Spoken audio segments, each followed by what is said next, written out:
కాకినాడ ప్రాంతంలో సేవ చేస్తున్న దైవజనుడు పాస్టర్ రఘుయేలు గారు మనకు పరిచయస్తుడు. ఆయన కుటుంబంలో గొప్ప విషాదం వచ్చింది. తన ఇద్దరు కుమారులు, ఒకనికి 20 ఏళ్ళు, ఒకనికి 18 ఏళ్ళు.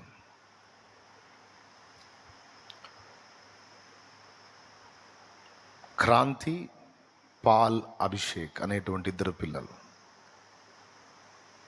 ఫ్రెండ్స్తో కలిసి గోదావరిలో స్నానం చేయడానికి వెళ్ళి ఇద్దరు కొట్టుకుపోయారు.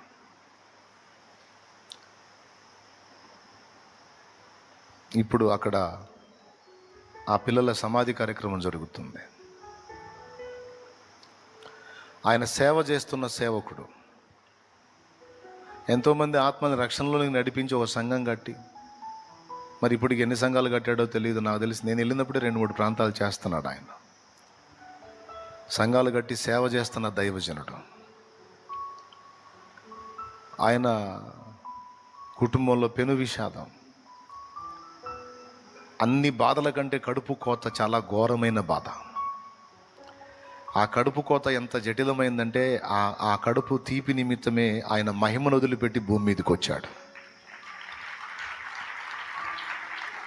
ఇప్పుడు దైవజనుడికి ఎన్నో ప్రశ్నలు తలెత్తే అవకాశం ఉంది. ఇంతమందికి నేను బోధించి నీ గొప్ప కార్యాలను వివరించాను. నేను ప్రార్థించినప్పుడు ఎంతోమంది జీవితాలు అద్భుతాలు చేశావు, రోగుల్ని స్వస్థపరిచావు, చచ్చే వాళ్ళని లేవనెత్తావు, దయ్యాలు ఎల్లగొట్టావు, ఎన్నో కార్యాలు చేశావు. కానీ నాకెందుకు తండ్రి కడుపు కోత మిగిల్చావు? నా పిల్లల్ని ఎందుకు దేవా నువ్వు తీసుకున్నావు అని దైవజనుడి గుండెల్లో ఒక భయంకరమైన ఆవేదన, ఒక ప్రశ్న. ప్రియులారా, ఊహించండి. కానీ మీకు తెలుసా, నేను ఆయన వీడియోస్ గమనించాను. ఆయన వీడియో వచ్చింది, మాట్లాడుతూ ఉన్నాడు. ఒక్క మాట ఎక్కువగానే తక్కువగానే ఆయన మాట్లాడాల. ఎంత నింపాదిగా ఆయన ఉన్నారంటే, దేవుని గురించి దేవుడా ఎందుకు ఇలా చేసావు అంటాం కానీ, దేవుడు ఎందుకు చేశాడో ఇలాగ అంటాం కానీ ఒక్క మాట నేను వినలా. చాలా దారుణమైన వేదన కదా. కన్నబిడ్డలు ఒక్క దినం మంది ఇద్దరు ఏవులాగా, వాళ్ళిద్దరు పిల్లలు, దైవజనుడి సంతానం. ఎన్ని ఆశలు పెట్టుకుని ఉండొచ్చు. వాళ్ళు దేవుని సేవ చేస్తారు, ఆత్మని రక్షిస్తారు, దేవుని పని చేస్తారు. ఇద్దరు కొట్టుకుపోయారు. తన బిడ్డల్ని విగత జీవులుగా చూసి ఇంకెప్పటికీ కనబడని పిల్లల విషయంలో ఆ తండ్రికి ఎంత గుండె కోత. ఇప్పటిదాకా విన్న మాటలన్నీ ఒకేతు, ఇప్పుడు ఈ మాట విన్నప్పుడు మీ హృదయాలు ఒక్కసారిగా బరువెక్కిపోయాయి. వేదన మిమ్మల్ని ఆవరించింది. అరే నిజం కదా అని. అయితే ఇక్కడ సోదరుడు రఘుయేల్ బ్రదర్కి, అలాగే మీకు అందరికీ నేను చెప్పే మాట ఏమిటంటే, ఇది మనం భౌతికంగా చూసుకుంటే, భౌతిక నేత్రాలతో చూసుకుంటే పెద్ద విషాదకరమైన ఘట్టం. అది ఎవరికి వచ్చినా అది తట్టుకోలేని వేదన, అది ఎవరికి రావద్దు కూడా అనే మన మనసు కోరుకుంటుంది. కానీ ఇక్కడ మనం క్రీస్తు యేసునందు గుర్తుపెట్టుకోవాల్సింది ఒక్కటే విషయం. పాస్టర్ రఘుయేలు గారి పిల్లలు వాస్తవానికి చనిపోలేదు.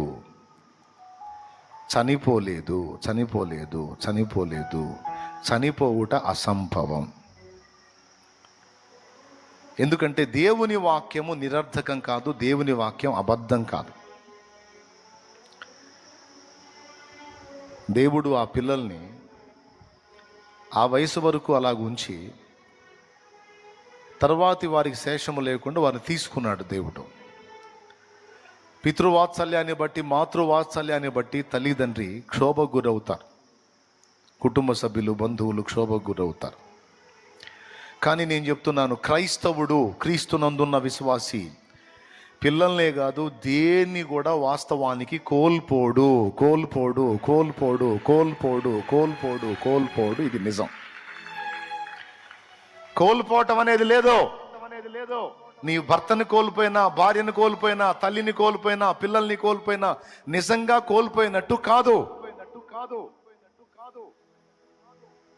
పరిస్థితులేమో తెలియదు, హేతువులేమో తెలియదు, దేవుడు ఎందుకు అనుమతిస్తాడో తెలియదు. కానీ ఒక్కటి మాత్రం నిజం, మనం కోల్పోయేది ఏమీ ఉండదు. జస్ట్ మన వాళ్ళని మనం కోల్పోయినట్లయితే మనం ఇక్కడి నుంచి వాళ్ళని వేరే స్థలంలో ఉన్నారన్న సంగతే గ్రహించాలి. పూర్తిగా కోల్పోయినట్టు కాదు, జస్ట్ చదువుకోవడానికి హాస్టల్కి పోయినట్టుగానే దేవుని పరదైసుకు చేర్చబడ్డారు. ఇక్కడ మీకు ఒక విషయం చెప్పాలి. ఏబుని అన్ని విషయములలో రెండంతలుగా ఆశీర్వదించాడని రాస్తుంది బైబిల్లో. ఏబుకి ఉదాహరణకి 500 జతల ఎడ్లున్నాయి అనుకో. శ్రమల కొలిమి అయిపోయిన తర్వాత, శ్రమల శోధన అయిపోయిన తర్వాత తిరిగి ఏబును దేవుడు దీవించినప్పుడు 1000 జతల ఎడ్లైనాయి. 500 గాడిదలు ఉన్నాయి అనుకో, దేవుడు తిరిగి ఆశీర్వదించిన తర్వాత 1000 గాడిదలు అయినాయి. అట్లాగా అన్ని జతలు, అన్ని డబల్ దీవించాడు. 500 ఉన్నదాన్ని 1000. అలాగే ఏబు తన 10 మంది పిల్లల్ని ఒక్క దినమందే కోల్పోయాడు. రఘుయేలన్న 2 పిల్లల్ని లాస్ అయ్యాడు. మరికొంతమంది దైవజనులు మరికొందరిని లాస్ అయ్యారు. ఏబు 10 మందిని లాస్ అయ్యాడు. తర్వాత ఏబుని దేవుడు దీవించినప్పుడు మరి 500 జతల ఎడ్లకి ఎన్ని ఇవ్వాలి? డబల్ అంటే 1000. 500 ఆడుగాడిదలకి ప్రతిగా 1000 ఆడుగాడిదలు. అట్లాగే 10 మంది సంతానానికి ప్రతిగా ఎంతమందిని ఇవ్వాలి? 20 మందిని ఇవ్వాలి. కానీ 10 మందినే ఇచ్చాడు. అన్ని రెండంతలుగా దీవించిన దేవుడు పిల్లల విషయంలో మాత్రం 10 మందినే ఇచ్చాడు.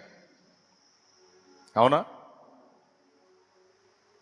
అదేంది 20 మందిని కదా ఇవ్వాలంటే 20 మందిని ఇవ్వాల, 10 మందిని ఇచ్చాడు. ఎందుకంటే ఏబు లెక్కలో 20 మంది ఉన్నారు.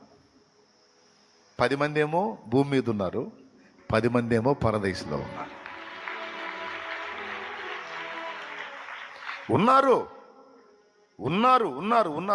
ఉన్నారు. వాళ్ళ ప్లేస్ మారిందంతే. క్రీస్తునందున్న మనకి నిజముగా మరణము లేదు. మనం కోల్పోయేది ఏది లేదు. మొత్తం మన పేరిటే భద్రం చేయబడి ఉన్నాయి. ఆ 10 మంది కూడా ఎవరి ఖాతాలో ఉన్నారు? ఏబు ఖాతాలోనే ఉన్నారు.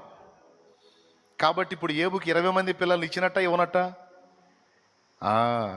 మరి జంతువులు ఎందుకు డబల్ ఇచ్చాడు, పిల్లల్ని మాత్రం ఎందుకు 10 మందిని ఇచ్చాడంటే, జంతువులు ప్రాణులు, వాటి శేషం ఉండదు. అవి చనిపోయినాయంటే మట్టిగా కలిసిపోతాయి కాబట్టి అవి డబల్ ఇచ్చాడు.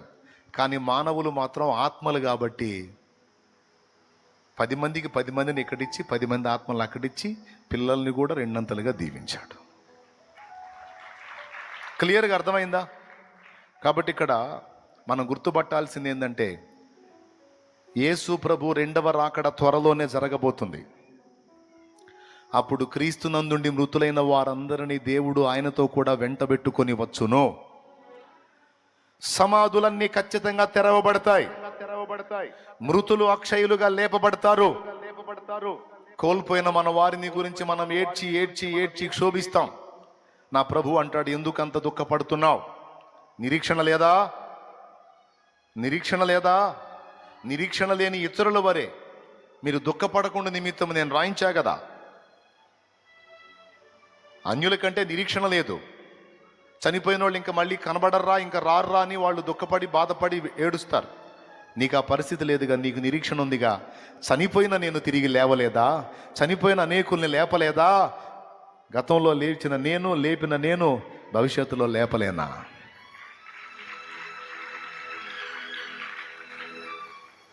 Praise the lord. నేను ఒక మాట చెప్తున్నాను. రఘుయేలుకు ఆ శోధన వచ్చింది అంటే,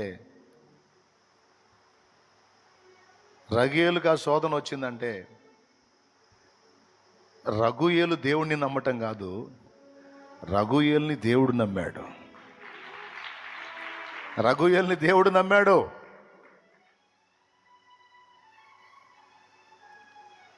ఏబుకంత శోధన వచ్చిందంటే ఏబు దేవుణ్ణి నమ్మటం కాదు.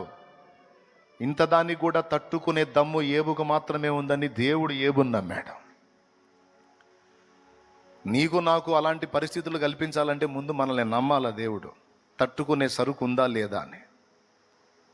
ఆ శక్తి ఉంది అనుకున్నప్పుడే ఆ పరీక్షలు రానిచ్చి అందులో మనల్ని పాస్ అయ్యేటట్టు చేసి మరి ఎక్కువైన బహుమానం మనకిస్తాడు. రేపు రఘుయేలుని నిలబెట్టి అడుగుతాడు, రఘుయేలు నా మీద నీ కోపం రాలేదా? చక్కగా ఎదిగినటువంటి ఒలీవ మొక్కల వల్ల ఎదిగిన నీ పిల్లలిద్దరిని ఒక్క దినం మందే నేను తీసేశాను కదా, రఘుయేలు నా మీద నీ కోపం రాలేదా అని అడుగుతాడు. నన్ను అసహించుకోవాలనిపించలేదా? నా మీద చీదరబుట్టలేదా? నువ్వు ఇంత సేవ చేసావు, నా కోసం ఇన్ని కష్టాలు పడ్డావు, నేను ఈ పని చేశాను, నీకు గాయం కలగలేదా అని అడుగుతాడు. అడుగు, యేసయ్యకి తెలీదా? ఆయన రఘుయేలు నీవు నన్ను ఒక్క మాట కూడా అనలేదు, కానీ నాకే మహిమ చెల్లించావు, నన్నే పాడి కీర్తించావు, స్తోత్రించావు, ఆరాధించావు, నా సేవను కొనసాగించావు, నన్ను మహిమపరిచావు. నా కుమారుడా, ఇదిగో నీ సంతతి శాశ్వతంగా నీకే ఇస్తున్నాను, తీసుకో అంటాడు. నువ్వు కోల్పోయాను అనుకున్న నీ పిల్లలు ఇద్దరిని ఇదిగో నీకు ఇస్తున్నాను, తీసుకున్నాయన్న, యుగ యుగాలిగా నీతోనే. ఇంత కఠిన పరీక్షలో కూడా నీ విశ్వాసాన్ని కాపాడుకున్నందున ఇదిగో దాని కొరకు నీకు ప్రత్యేకమైన బహుమానం. నా దేవుడు అన్యాయస్తుడు కాడు. మరణం అనేది మనకి పెద్ద విషయం, దేవునికి అది పెద్ద విషయం కాదు. ఎప్పుడైనా వెళ్ళేదే కొంచెం ముందు వెనక తేడా. కాబట్టి బిడ్డలారా, అలాగే నేను మాట్లాడే ఈ మాటలు రఘుయేలు దాకా వెళ్తాయని నేను అనుకుంటున్నాను. నా తండ్రి చిత్తం అయితే తప్పకుండా నేను సోదరుణ్ణి కలుసుకుంటాను. కానీ ముందుగానే ఈ మాటలు ఆ బిడ్డకు కొంచెం ధైర్యాన్ని ఇస్తాయని మాట్లాడుతున్నాను. నేను మీకు అందరికీ చెప్తున్నాను, అవసరమైతే అలాంటి పరిస్థితులు మనం ఎదుర్కొన్న విశ్వాసాన్ని పోగొట్టుకోకూడదు. నా జీవిత యాత్రలో ఎన్నో తుఫానులు, నా జీవిత యాత్రలో ఎన్నో తుఫానులు, అయిన నా యేసు నా పక్షమయ్యుండగా, అయిన నా యేసు నా పక్షమయ్యుండగా, తుఫాను నడచి కెరటాల నాపి నడిపించును నా యేసయ్యా, తుఫాను నడచి కెరటాల నాపి నడిపించును నా యేసయ్యా, నా విశ్వాసవోడ యాత్ర కొనసాగుచున్నది, నా విశ్వాసవోడ యాత్ర కొనసాగుచున్నది, కొనసాగించే యేసు నాకు తోడుండగా, కొనసాగించే యేసు నాకు తోడుండగా, తుఫానులైనా పెనుగాలులైనా ఆపలేవు నా యాత్రను, నా విశ్వాసవోడ యాత్ర కొనసాగుచున్నది, నా విశ్వాసవోడ యాత్ర కొనసాగుచున్నది. ప్రైజ్ ది లార్డ్, హల్లెలూయా. చెప్పండి, ప్రభు శక్తి గలవాడా కాదా? లేపుటకు సమర్థుడా కాదా? తన దాసులను, తన దాసురాండ్రను, తన పిల్లల్ని పరీక్షించుకునే హక్కు దేవుడికి లేదా? వారి విశ్వాసాన్ని పరీక్షించే హక్కు దేవుడికి లేదా? అధికారం దేవుడికి లేదా? ఇలాంటి ప్రతికూలతలలో కూడా విశ్వాసాన్ని కాపాడుకొని క్రీస్తుకు సాక్షులంగా నిలబడినప్పుడు అన్య జనులలో ఆయన నామానికి మరి ఎక్కువ ఘనత కలిగిద్ది. ఇదేమిట్రా, ఇంత దారుణం జరిగినా సరే నా ప్రభువు గొప్పోడు, నా పిల్లల్ని తిరిగి నాకు ఇస్తాడన్న నిశ్చయత నాకుంది అని అంటున్నారు. ఎంత నిరీక్షణ లేకపోతే, ఎంత వాస్తవం కాకపోతే, ఎంత నిశ్చయత లేకపోతే అంత గట్టిగా పట్టుబట్టారు అని అన్యజనులు ఆశ్చర్యపోయి అనేకులు ప్రభు వైపు తిరిగే అవకాశం ఉంది. దేవుడు గొప్ప కార్యాలను, గొప్ప అద్భుతాలను చేయటం ద్వారానే కాదు, గొప్ప విషాదాల ద్వారా కూడా దేవుడు తన పనిని జరిగించుకొనటానికి సమర్థుడు.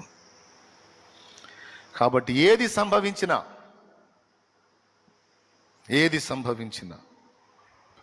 మహిమ నీకే ప్రభు అంటూ సాగాలి.